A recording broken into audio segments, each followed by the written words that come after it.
Hey everyone, you're listening to the DIY Small Business Podcast, and my name is Yarrow. Welcome back, and thank you so much for your patience with this next episode. I know it's been a little while, and I really missed podcasting. I had a lot going on in the last couple of weeks, and so I needed a little bit more of a break than I had expected, but I'm really excited to be back now, and I'm so welcoming your questions for future solo episodes as well. So, as you might know, if you've been listening to the podcast so far, I've been just kind of speaking by myself, answering questions, which was really, really fun. And I'm now beginning to do interviews for this podcast as well. So if you know my other podcast, Daydreaming Wolves, you know that I'm also really into having conversations. And I'm so excited that this first one that I'm sharing with you today is with my friend Elinor Predota, who's just so exciting and wonderful and has so much insight to share about what it means to build a business that is truly aligned with our values.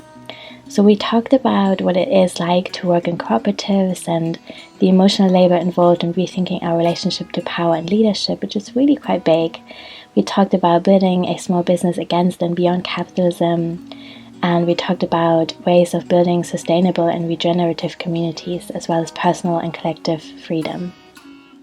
So yeah, have a listen, let us know what you think. There's some really exciting links to explore in the show notes as well. Elinor is inviting people to have conversations about businesses beyond capitalism, and I'm going to have one of those for sure, and I would invite you to do the same.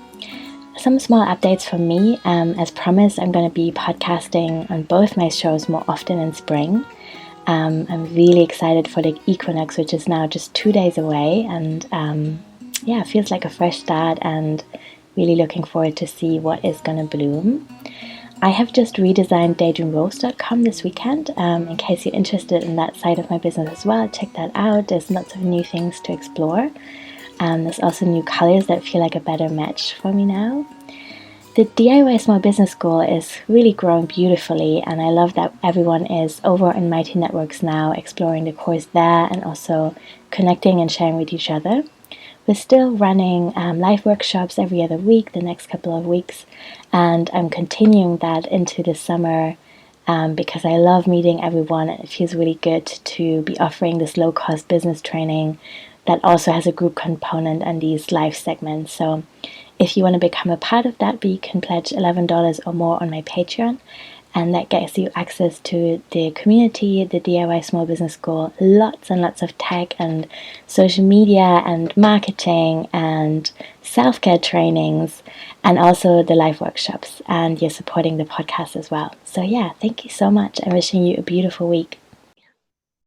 Hi everyone, I'm so excited to treat you today to my first interview for this new business podcast, actually with someone who has also been on Daydreaming Wolves. And if you want to know more about my guest today, then it might be nice to check that episode out as well.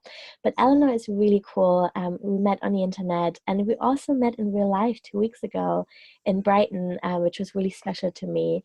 And in the last interview on Daydreaming Wolves, we started talking about something that really impressed me. Like, I just hadn't heard or seen or thought about this phrase in this way before, which is building a business beyond and against capitalism. And I was like, oh my God, we need to talk about this some more. I really want to hear what that means to different people and how they're working with that. And Elinor just felt like the perfect first guest to open these conversations with.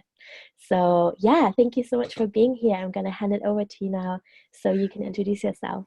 Yay! Thank you. Thank you so much for inviting me, and it was amazing to meet you in person. I just feel an even stronger connection with you now.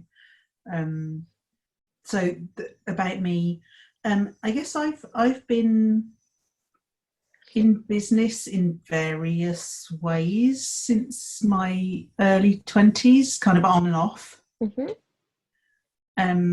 And business that doesn't fall into a capitalist model has, like, the very first business I was involved in was a workers' cooperative.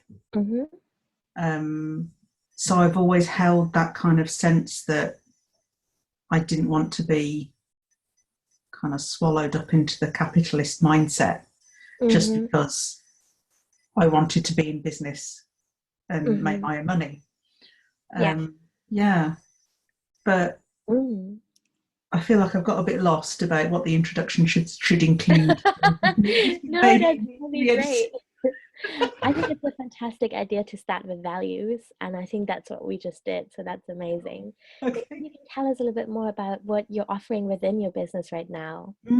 Right now, my business is mainly focused around supporting people who want to make social action for social justice part of their everyday life and work, Mm-hmm. with the with inner support. So I do that one-to-one Mm-hmm. through I have training in spiritual counselling and listening and relating skills. So I support people to work through whatever they feel, whatever their fears are, whatever they feel their blocks are around taking action for social justice. Mm-hmm. Um, and I also support people with knowledge and learning, both about themselves and about issues through programs. So I was offering standalone programs. So last year I offered a program called Rooted, which was for white people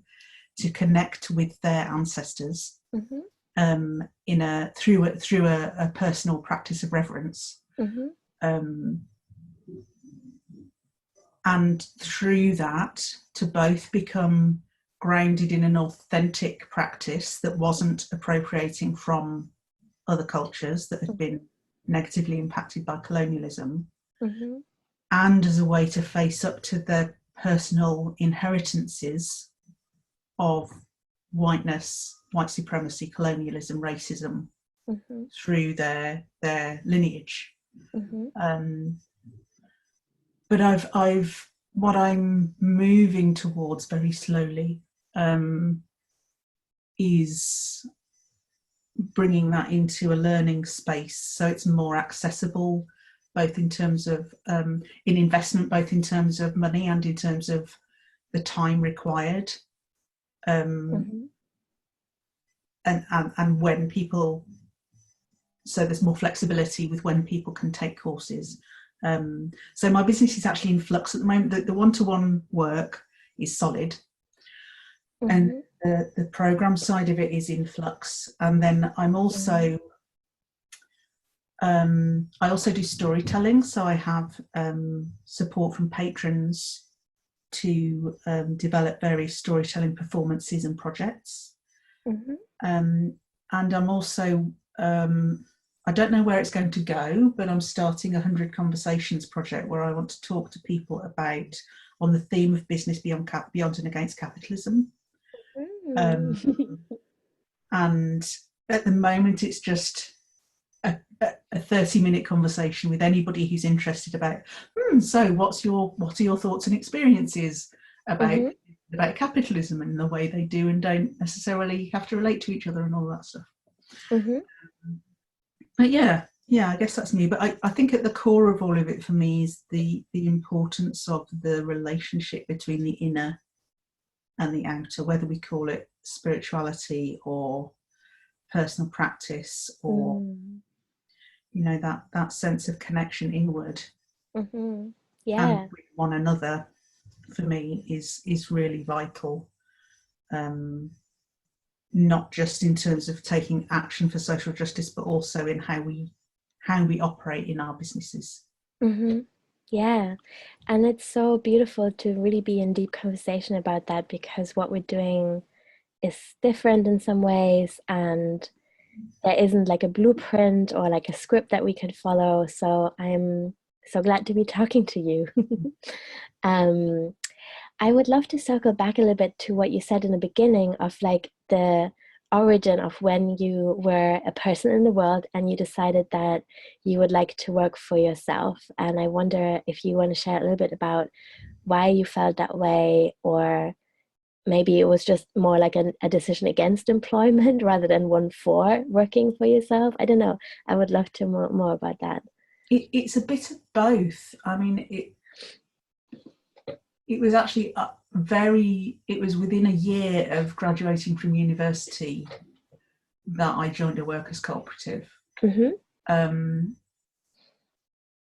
and it was I had this need to do work that was meaningful to me, and which did not contribute, that contributed positively to the world and did not contribute to systems of oppression. Yeah. So I was, and I'd graduated from university into a recession in 1992. So even though I had a really good degree from a really good university, I was doing temp jobs that really didn't require the range of skills that I had for businesses that I had not only had no interest in, but was actually opposed to ethically.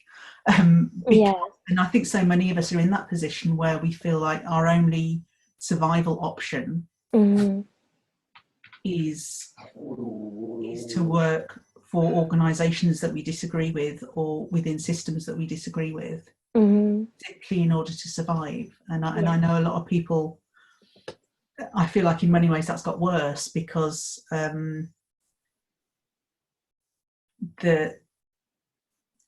how the job market has changed and how precarious employment is.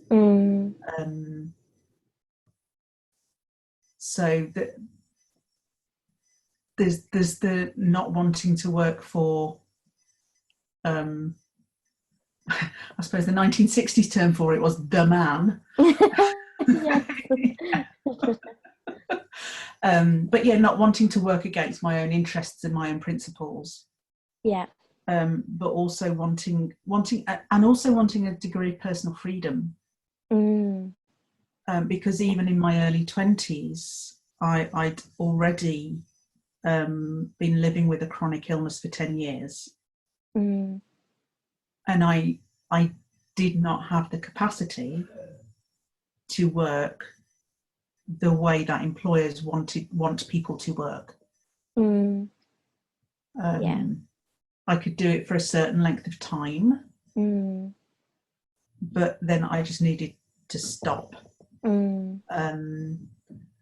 So I need that freedom. Even then I needed it when my health was much better than it is now.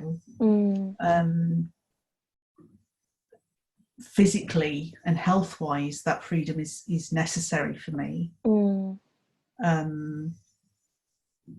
And also creatively, that freedom is necessary for me. I think on the one hand, there's a lot to be said for being our own patrons. Like, do you have the capacity to and the capacity and the willingness to do a job where they spend 40 hours a week at work, they get a decent salary, they can support themselves and have the energy and time to do art, whatever it looks like for them. I think that's great for those people. But I'm not one of those people. I certainly can't work 40 hours a week, even if I don't do anything else. And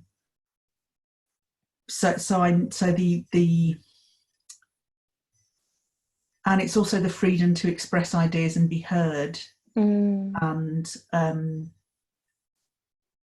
actually make an impact on what is done and how it's done, which is a very rare thing within a mainstream workplace. Oh, yes.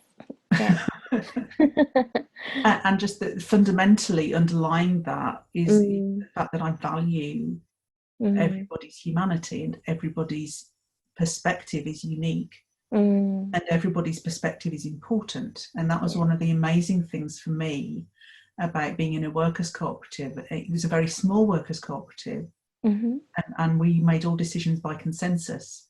And one of the principles behind making decisions by consensus was that even if 9 people in the room want one thing and one person doesn't, that one person, by the logic of democracy, that one person just gets voted down. But by the logic of consensus, that one person holds a perspective or knowledge or wisdom or information that other people in the room don't have access to. Mm-hmm. You know, it's based on the idea that people aren't wrong per se. They're just bringing something different, and that needs to be paid attention to. Yeah. But yeah, so those are some of the things I value. And obviously I work for myself now rather than being involved with other people. But my ideal world would be to have a small workers' cooperative doing what I do. Because I think there is such, there's an amazing freedom in working for oneself and putting one's own ideas into practice, and it's exhausting and it's lonely. Yeah. So yes. Yes, I'm feeling every single word of this, and it's so beautiful to speak to you today because it's my 4th business birthday. Oh, happy birthday! Thank you. So I've been thinking about these things all day, and I resonate so deeply with what you said about the personal freedom that is both needed and necessary, and also feels so, I don't want to say luxurious because it really, really shouldn't be a luxury, you know, but I'm also in this awareness of it being very special, and I so really treasure it. And I also feel the challenges and the pain and the loneliness of figuring all this out by yourself. And then also this like sweetness of it being its own path of learning and development. And I don't know what else I would have done with my life, to be honest. I really can't imagine not running small businesses and thinking about what that means. And one thing that I was thinking about today, as I was journaling about the last 4 years and kind of what's next for me, is that I felt even if this is all it is really enough, and the sense of enoughness that we can create for ourselves is really important to me. Like there's still things I want. I still want to interview so many more people. I want to bring these stories to more people. I would love to have more space to be creative in non-commercial ways, which requires more income. And I would definitely love to have more living space right now because I live in a tiny house. But on the other hand, I feel like a really deep sense of contentment, and that's something I've never felt within employment. And I think you're right that this has so much to do with how precarious and anxiety-inducing the workplace can often be, and how disconnected we become from the purpose of our work, because we, you know, so often workers are so specialized on a specific task and really not being given a chance to connect with the greater picture or the long-term vision of the organization that they're in. And I think that's, like really one of the biggest sad challenges of our time, if you will. Yeah, definitely. And I think part of that is because people are regarded as a resource for the business, fundamentally to exploit. Even if the business is run in a human and humane way, fundamentally, if it's running the standard on the standard model, which is the model, then it's everything is a resource to be exploited for the purpose of profit. And it's very hard to feel part of something. You know, it's like managers who want to do a good job, their people and have a good flow of information can only go so far because of the hierarchy, A, the hierarchy involved, and B, the exploitation involved. And I know a lot of people actually, they want to be in a hierarchy because they want to know exactly what their role is, and they don't have to make too many decisions. And that's fair enough. But on the other hand, that I believe that there are a lot more people than let on who have a lot to give, and aren't given the scope to express that.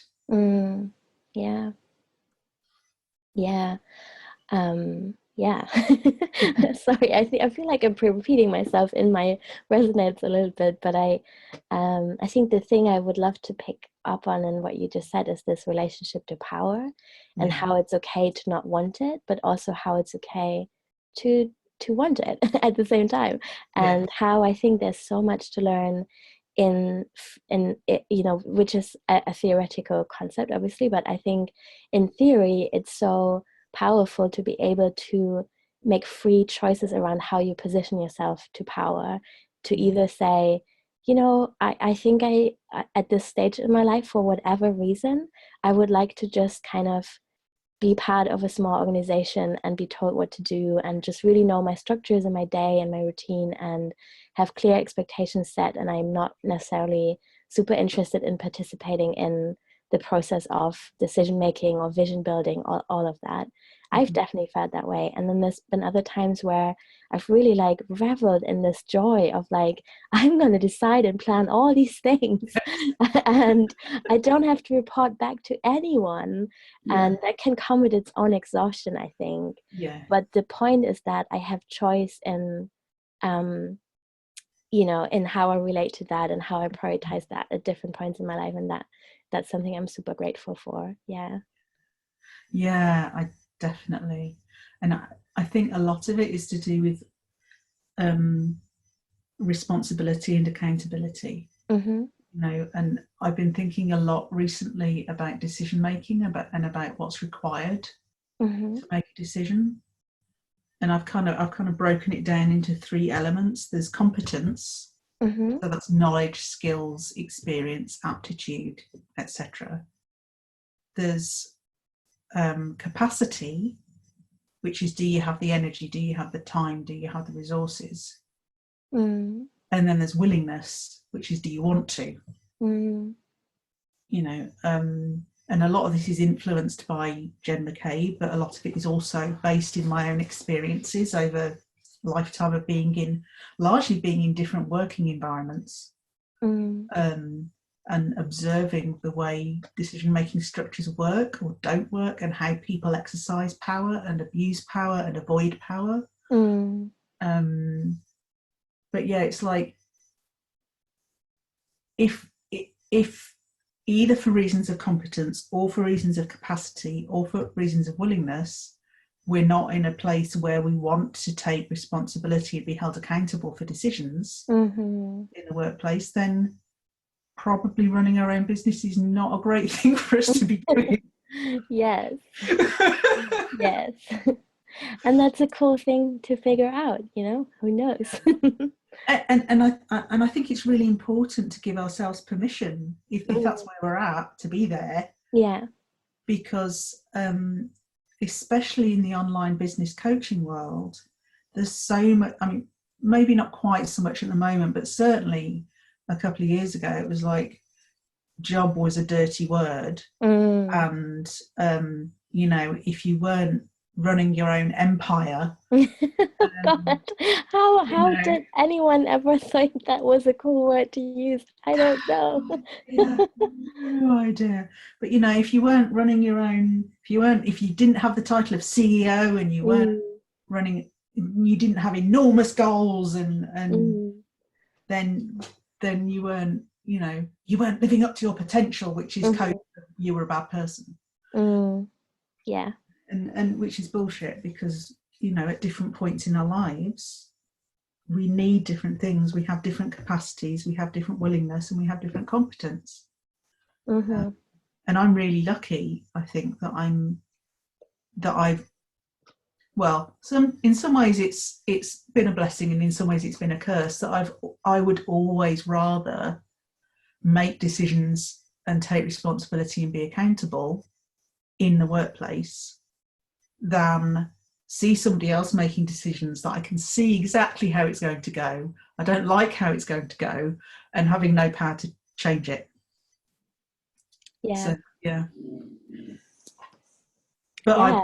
I've also had times when there's literally no way I could run my own business for Mm. health reasons, or um, for mental capacity reasons, or needing to take care of other people, or sorts of reasons. Yeah, I think in addition to what you said about those goals, and how ridiculous that is, that we're all meant to run our empires and have these huge goals of 6 figures and 7 figures, 8 figures. Yes, I also feel like I really want to say it's okay to not want to work at all, and yes, it's so valid. There's so many good reasons for being at the point in your life where that's just not an option or not a desire. And I think we really can do so much around appreciating different contributions that people make. And I think sometimes someone's contribution is that they're allowing other people a space to support them, which is so beautiful. Like, I really struggle with receiving support, and I would like to kind of remind myself sometimes when I need to do that, that I'm not just this like empty vessel standing around doing nothing, using up resources, but I'm also giving someone else space to experience themselves as a provider of something that is valuable, or maybe even like life-giving to me. And that's really beautiful. And, that's a dance. And I think we don't even need to be transactional with that. It doesn't have to go both ways, or like be always the same thing over time. Sometimes there might be a lifetime where we're just like not doing very much, and that's okay. Absolutely. And I think that that fits very much with this idea that we have to deserve things. It's like, no, we're alive. We have needs, we have things to offer. That's deserving literally does not come into it. There isn't so, and I think a lot of I've the times when I've needed other people's support, I find it immensely frustrating, because I have this desire to be independent, and part of that is my personality, but a lot of it, I think, is this kind of training we have, that if you're not capable of looking after or competent to look after yourself, and as an individual, separate from all other individuals, then you have no worth and you don't deserve anything. And that, again, that's crap. Yes. Yes, it is. And I also almost feel like unlearning those things that we've just described is almost a bigger chunk of the work than learning the skills that we need to start a small business. Oh gosh, yes. Yeah, isn't it? Another thing that I would love to touch on is like this idea of expansion and contraction, and how under capitalism, like you said, there's this idea that growth is really the only thing of value, and this is what we all should aim for at all times, at any cost. And this is something that's come up in my business just now, because I'll share this. I just felt my body getting a bit itchy, but I think it's really important to share. So, as you know, I've built a Patreon this last year, and I've been really pleased at the end of last year of how far I've come with that, and how it has changed my ability to make space for free offerings. I've run more than 20 workshops last year, free ones online. I'm running several low-cost programs that I really love. And that's been amazing. And it's really, to a large part, been able to do that because of Patreon. And in February, we're talking now on the 1st of March, I've just really not been able to put much out there. I've not posted much on social media. I've not been podcasting a lot. I've done, I've met all my commitments that I've had to other people, but kind of only just about, if I'm really honest. And so there's been a decrease in my Patreon, and I've also, both in January and February, have not earned as much money as I spend. And I feel okay about what I spend, because I've met needs that I really had at the time and that were valid, and I know I'm going to balance that out and it's going to be okay. But I think I just wanted to name that last year has been a huge year of expansion for me, but this is not the whole story. My Patreon has become a little bit smaller. I'm still incredibly grateful. but also I haven't earned as much as I spend, and that's just something that happens, and I really accept that deeply as a part of the experience and as something that I can learn from, and as something that's in a way also unavoidable. And I just don't want to be in that story of only expansion is success and everything else is a deep failure, or a flaw in my personality or anything like that. So yeah. I resonate really strongly with that, because it is such a, if you're not growing, if you're not expanding, it's such a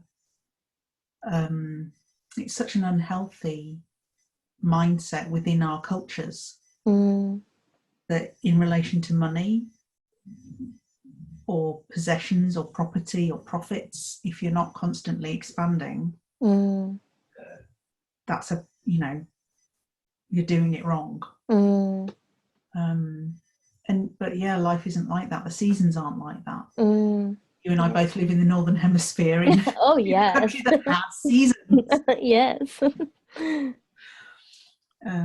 Yeah, and I think it's not only in terms of money, but I think also in terms of effort. As you were saying, I mean, the reason for your Patreon shrinking is that you weren't able to put the energy in that you had been. Which, if you think about it, as human beings, as animals, which we are, that's perfectly reasonable. You don't. No animal at this latitude spends the whole year doing exactly the same things. Yes. At the same level of energy. Yeah, totally. Yeah, and I really resonate with that as well, because this last month, February, I've basically had to put all my marketing on hold, and I was really because I've been supporting my partner through some medical treatment and having to do a lot of traveling, and I have a chronic illness, 2 chronic illnesses, depending on how you add them up, maybe more, which means that I can't keep doing everything. When new things get added to my plate, something else has to go. Yeah. And I've been feeling so stressed out about, because I have this narrative, I should be marketing, always be marketing, and it's like, actually, that I have felt so much better this week, because at the beginning of the week I sat myself down, because I realised that what I was doing to myself was very destructive. I sat myself down and said, okay, make a decision.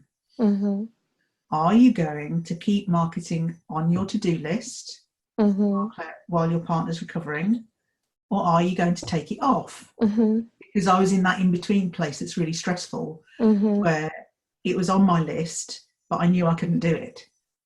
That place where it's like, and it just stays on the list, and it gets more and more stressful and heavier every day, and every week it gets transferred over to the next day's to-do list. And it's I know. I'm just gonna cross it out and throw it away, and I'll review it every week just to see where my energy is. But I feel so much less stressed out, not because I'm doing anything different, but because I've given myself permission. I've made that decision. No, I'm not doing that. I'm not doing marketing at the moment. Full stop. And it's just released all of that stress, because I was like, I should be doing marketing, but I'm not doing marketing. Whereas now it's like, it's just, I'm not doing marketing. It's yes. And there's so much time and expansiveness in that as well, I feel. Like, I think the first step often for me is accepting seasonal, cyclical living, and contraction as part of that. And then also just remembering that this is a marathon and not a sprint. I don't even know. I really wish there was a better analogy for that, because I'm not a runner. This is an amble, not a run. Oh, yes. Okay. Great. Yes, totally. And like, just to come back to this idea that yes, there are practical things like, food needs to be on the table, and Yeah. that's so real. I don't want to deny that in any way, but it doesn't always have to be the next big thing. And Yeah. slowness is also such a luxury. And I'm trying to, in my consumption as well, remind myself that while there are things such as more living space, as I've already mentioned, that I would really like, and that's, it's becoming a slightly more urgent desire at the moment. But Yeah. I think, there are these desires that I have, but also, oh gosh, it's so beautiful to have time and to not feel rushed and to not feel like we have to reach these milestones that are conventionally understood to mark success. Yes. Um, yeah, no, Yeah. it's beautiful to live outside of that, and I really appreciate that.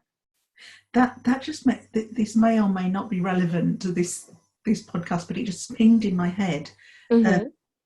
Relationship anarchy has Mm-hmm. this phrase of escalator relationships. So it's like, Mm-hmm. oh, at this stage we must have told each other that I Mm-hmm. love you, and at this stage we should move in together, and at this Mm-hmm. stage we should be having a joint bank account, and at this stage Mm-hmm. we get married, and at this stage we should have a hat, buy a, it's like this ever progressing, getting to quotes higher or quotes deeper levels, Mm-hmm. and within, and that's such an assumption, and it's such an assumption with everything, Yeah, like not just relationships, with business, with finances, with everything. yeah. This narrative of this myth of progress, Mm.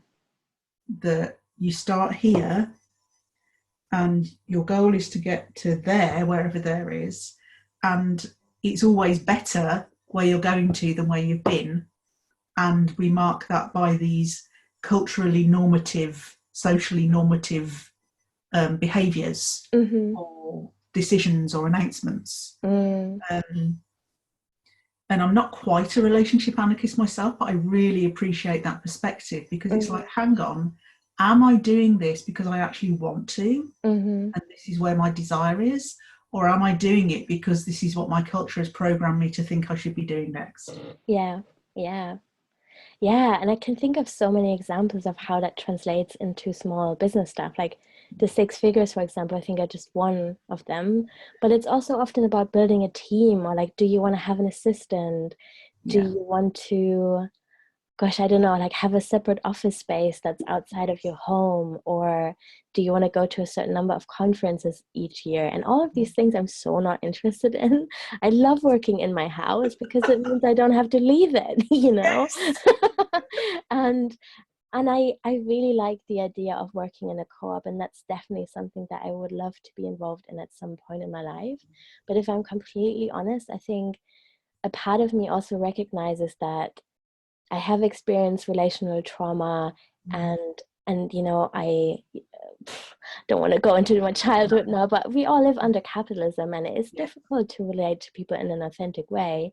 All this trying to say that I think a part of me is becoming a little bit anxious about the idea of really like surrendering my livelihood into a group of people in really deep interdependence.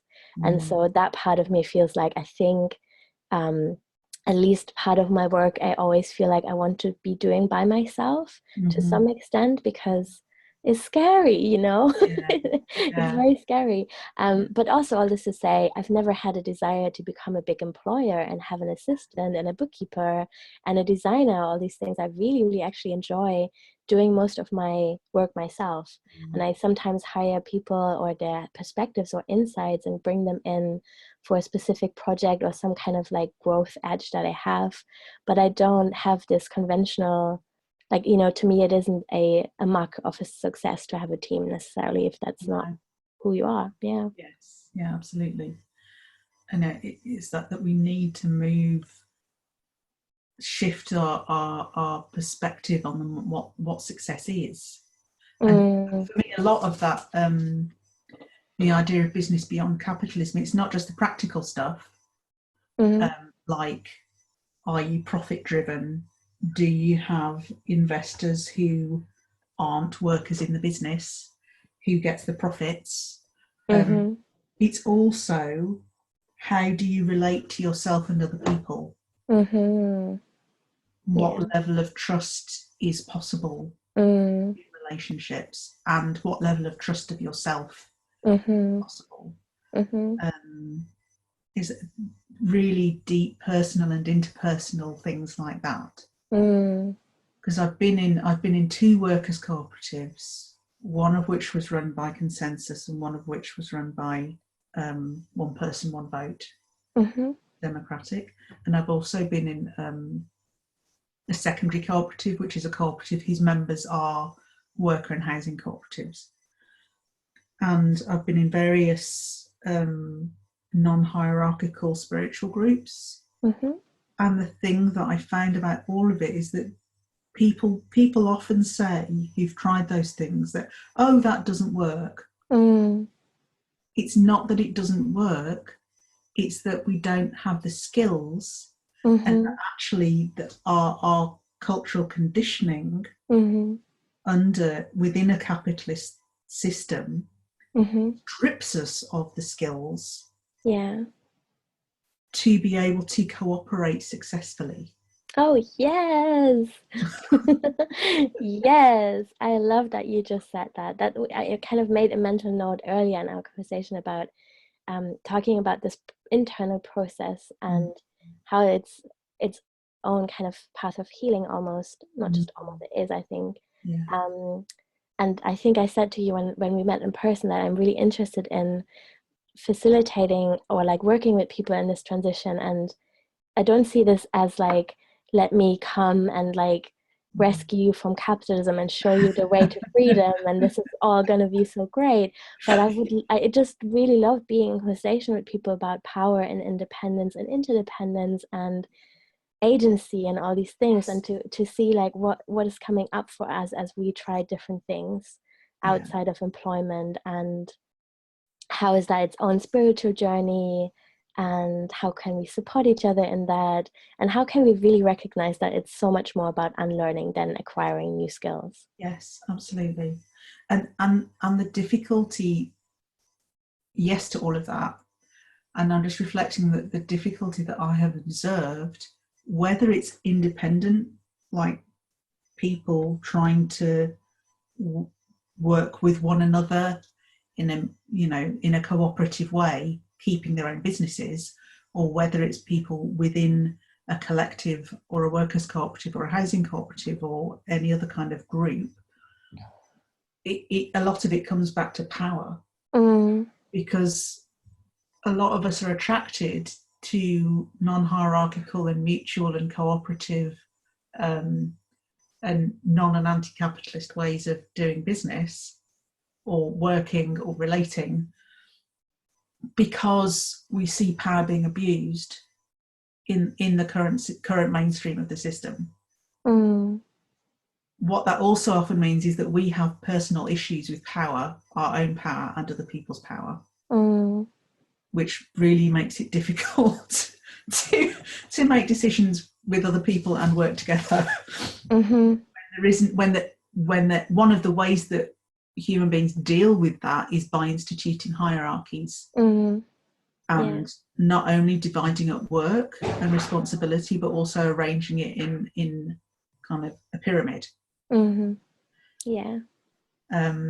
when you don't have that, a lot of us are like, oh, I don't know what to do. Which shakes our foundations, which means that all of our issues with relating and with power and with money and with all the things all the things and we end up being our trauma ends up interacting with other people's trauma rather than us relating with one another. Oh my god, I'm doing jazz hands over here, I can't deny it. Yes. Yes, very true. And I think there's also like something very, to me at the moment, feels something sweet about surrendering into this idea that this is not something that we might experience in this lifetime, to be totally beyond this, working through the trauma and doing the unlearning, and yet that this is so important to do and keep in mind and work towards, and that that just being going in that direction is like such a freedom as well, that we have the headspace to even have these conversations like that. You and I on a Friday afternoon can sit at our desk and just talk and think freely and speak to each other. That is so beautiful. I really want to be grateful for that, while also knowing that there's so much still to do. Yeah. Oh, and that makes me, one of the things that I come across in my work with people, and also just in the world in general, Mm-hmm. amongst good-hearted people who want to do good things, you know, whatever that looks like for them, the idea that we need to be whole and healed before we can, you know, we need to have got there, wherever there is, before we can do the thing. Mm-hmm. Yeah. Rather than shifting that round to the mindset whereby doing the thing is the process, is part of the process through which we engage with healing. Yeah. And that, I think, particularly in terms of relating with other people as equal, autonomous, sovereign beings, you can't actually, I might not be, I could be completely wrong here, but it is my experience is that I can't actually engage my healing in those areas without relating, without doing the things that are difficult and scary. Yes. Again, jazz hands over here. Yes. Oh gosh, yes. I was sitting on my bed, not on my bed, I was actually on someone. Anyway, I was sitting on a bed the other day, doing a little cry with my friend, and we both said like, fuck, healing happens in relationships. Oh. Damn! Why can't it happen at home in my own little room where I don't have to be vulnerable to anybody? Exactly, under my weighted blanket. Damn it. Yeah. Oh gosh, I love our conversation so much. Yeah. I would love to talk another couple of hours, but I want to respect people's time and yours and our attention span. And also, I would love to speak to you again. I'm almost wishing like this could maybe be a seasonal thing or something. But I would love, before we go and before you share what you're currently offering and where people can find you, is there maybe like a thing that if there's someone out there listening to this and this person is kind of not sure whether they should start a business or not, or they feel, maybe they want to start something on the side or become an artist, is there like one or two things that you would want to tell them?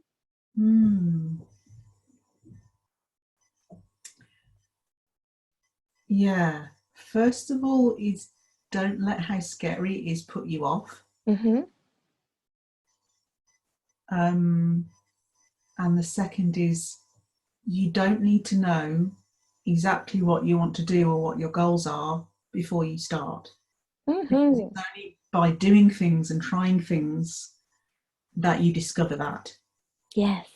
You know, you have to go through lots and lots of iterations.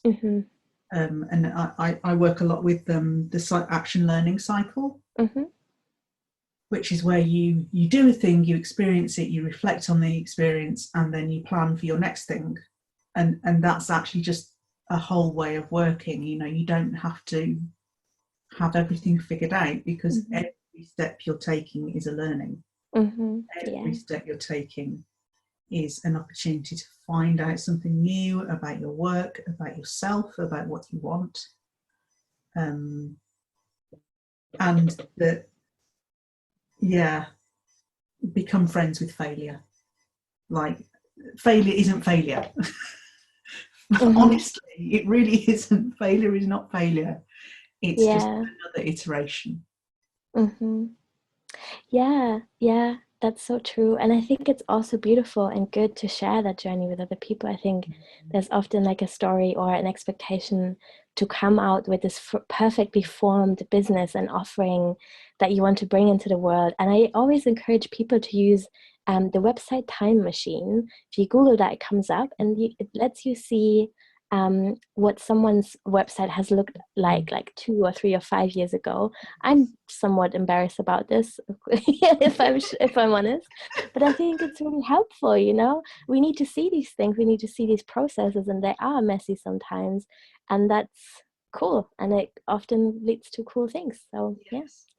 Gosh, I'm just thinking about my first ever website now in 1998. Oh wow. Sort of pastel purple. Anyway. I'm glad in a way that I changed URLs a couple of times, so those very first websites you can't find of me anymore, but anyway. Yeah. What are you currently offering, and where can people find you? Okay, so people can find me at elinorpredota.com. You don't need any W's, it's just elinorpredota.com. And my current offerings are working one-to-one with people. My name for that work is Sanctuary Sessions, because what I hope to provide is a sanctuary where, simply by being with somebody, asking appropriate questions and keeping people accountable to themselves, transformation happens in reaching goals or changing perspectives. Or I'm aiming at the moment to work more with people who want to address the ways in which oppression and privilege work within their own lives. But I work with people on, kind of their own work with their clients. I work with people on connecting with their ancestors. I've worked with people on figuring out their art. I've worked with people on developing a personal practice. The content doesn't matter, it's the container. The container that matters and does the work. My brain's just gone blank. I'm actually still looking for a few people to be early adopters and beta testers for my group program learning space. That won't actually kick off. It's very, very early stages, and it won't properly kick off with any content to test until probably late spring, early summer. But if people are interested in doing that, it gives them free or low cost access to all of my program materials in return for honest and as detailed as possible feedback on the content, the user interface, all the things. And they can contact me about that via my website. I've also moved my storytelling patronage in-house to my own website. If you just look under the storytelling tag in the menu, there's a drop down with a become a patron thing, and that's I've got some exciting things happening with connecting traditional stories to contemporary questions about gender and what gender and oh my god. So that's one of my projects at the moment. Amazing. And then finally there's the conversations I want to have, which is just like there's a tag on my website which is business beyond capitalism in the menu. Each of these 4 things has its own menu tab, so you can just find them on my website that way. Basically that I want to talk to anybody who has any curiosity even about what business could possibly look like beyond capitalism. And how we can get to something beyond capitalism with business as part of the process of getting there. That sounds so beautiful. That was a bit of a ramble, but as you can tell, that was great. But it in my head, it's all connected. It is totally connected in my head as well, and it's also going to be connected in the show notes. So that's That's all good. Oh, thank you so much, Elinor. This has been such a beautiful conversation. And I'm like, again, I feel like I made just the right choice, letting this be the first interview. I'm so grateful for everything that you shared. And I'm really, really excited and proud to share that with everyone else. So thank you so much. Thank you. Thank Thank you as always. you.